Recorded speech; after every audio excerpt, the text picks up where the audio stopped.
नमस्कार। मेरा नाम एशले राधाकृष्णन, मैं आपका होटल ऑनलाइन सेल्स कंसल्टेंट। आज हम बात करेंगे ओटीए में लिस्टिंग करते वक्त हमें किन चीज़ों का ध्यान रखना चाहिए। सबसे पहले तो आप एक फ़ाइल बनाएं जिसमें आप अपने डॉक्यूमेंटेशन के ऊपर बहुत अच्छा खासा ध्यान रखें। डॉक्यूमेंटेशन की जब मैं बात करता हूँ, कई होटल्स बहुत लाइटली लेते हैं। प्रॉपर्टी के डॉक्यूमेंटेशन में सबसे इम्पॉर्टेंट है ओनरशिप का डिटेल्स। अगर प्रॉपर्टी की ओनरशिप, अगर आप लीज ओनर हैं तो आपके पास लीज एग्रीमेंट होना चाहिए।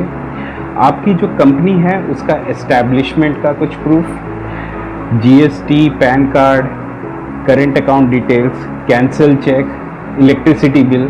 तो इन डिटेल्स को आप प्रॉपरली एक फाइल बना के उन्हें संभाल के रखें, क्योंकि अगर आपने इन डॉक्यूमेंट्स को प्रॉपरली फाइल अप नहीं किया या आपने ओटीएस में प्रॉपरली प्रोवाइड नहीं किया तो होता क्या है, जब आपकी पेमेंट होनी है, कई बार लिस्टिंग हो जाती है, जब पेमेंट आने का टाइम होता है तो आपकी पेमेंट्स अननेसेसरीली डिले होते हैं और फिर आपको सारे डॉक्यूमेंटेशन में जो भी क्लैरिटी देनी होती है वो आपको प्रोवाइड करना पड़ जाता है। उसके बाद आते हैं हम content creation. Content creation of property बहुत ही क्रिटिकल होता है कि आपने अपने प्रॉपर्टी को कैसे डिस्क्राइब किया है।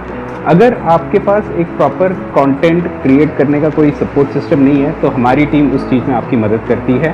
तो आपने करना सिर्फ इतना है कि अपनी प्रॉपर्टी को अच्छी तरह हमारी टीम को एक्सप्लेन करें, तो वो आपसे समझकर उसे प्रॉपर कंटेंट राइटर द्वारा उस कंटेंट को क्रिएट किया जाता है। प्रॉपर्टी के फैक्ट्स कहने का मतलब है कि आपके कितने रूम्स हैं, रूम के साइज़ क्या हैं, अगर रूम से कोई व्यू है, कितने रूम्स में बैल्कनी है, और अगर लिफ्ट है तो लिफ्ट के बारे में, आपके पास रेस्टोरेंट है तो उसमें कौन कौन से कुजीन सर्व होते हैं, पार्किंग स्पेस कितना है, बैंक्वेट में कितने लोग आ सकते हैं, कॉन्फ्रेंस में कितने डिफरेंट स्टाइल ऑफ सिटिंग में कितने लोगों को अकोमोडेट किया जा सकता है। तो इन सारी चीज़ों का बैठ के आप डिटेलिंग ज़रूर करें।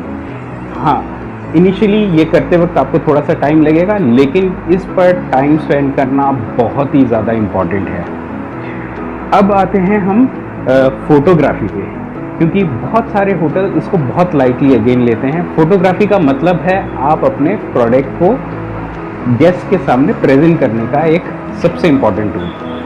फोटोग्राफी करते वक्त आपको एक प्रोफेशनल फोटोग्राफर को एक बार हायर करना बहुत ज़रूरी है, और इसके रूम्स के वाइड एंगल, वॉशरूम्स के वाइड एंगल, फैसिलिटीज़ के प्रॉपरली पिक्चराइजेशन, अगर रूम से कोई व्यू है तो उनके पिक्चर्स लेना, स्विमिंग पूल है तो स्विमिंग पूल के पिक्चर्स प्रॉपरली लेना।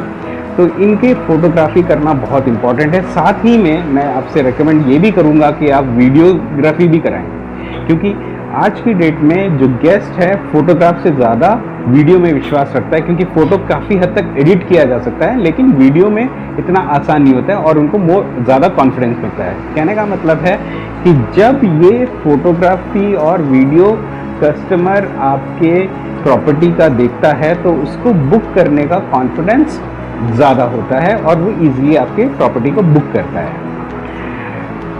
एक चीज़ खासकर आपको ध्यान देना है लोकेशन का भी, क्योंकि कई होटल्स क्या करते हैं, गूगल में प्रॉपरली लोकेशन नहीं डालते हैं, या ओटीए में जब लिस्ट करते हैं तो ओटीए में लोकेशन को मैप तरीके से नहीं किया जाता है। अगर आपने इस लोकेशन को प्रॉपरली मैप नहीं किया तो आप समझिए क्या होता क्या है, गेस्ट जो आपकी प्रॉपर्टी में पहुंचने की कोशिश करता है वो मिसगाइड होता है और वो इरिटेट होता है अननेसेसरीली। तो आपने क्या किया, अपने गेस्ट को एक अननेसेसरी मौका दिया जिससे कि वो इरिटेट हो और आपके फ्रंट ऑफिस एग्जीक्यूटिव से फर्स्ट एक्सपीरियंस ही ख़राब तरीके से हो, राइट।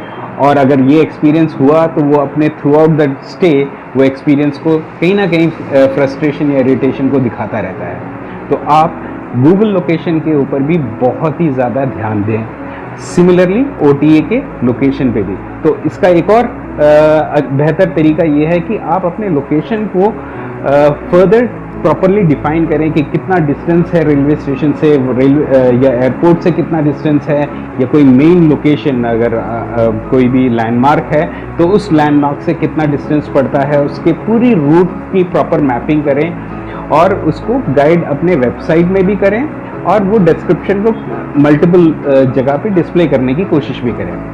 तो आज मैं अपने OTA से रिलेटेड जो लिस्टिंग का टॉपिक है इसको यहीं क्लोज करता हूँ। आपके और भी कोई भी सवाल हो इन सब्जेक्ट से रिलेटेड तो please do not hesitate to put the questions in the comment box. Will be more than happy to answer all your queries. Thank you for listening to this, watching this video, and have a wonderful day.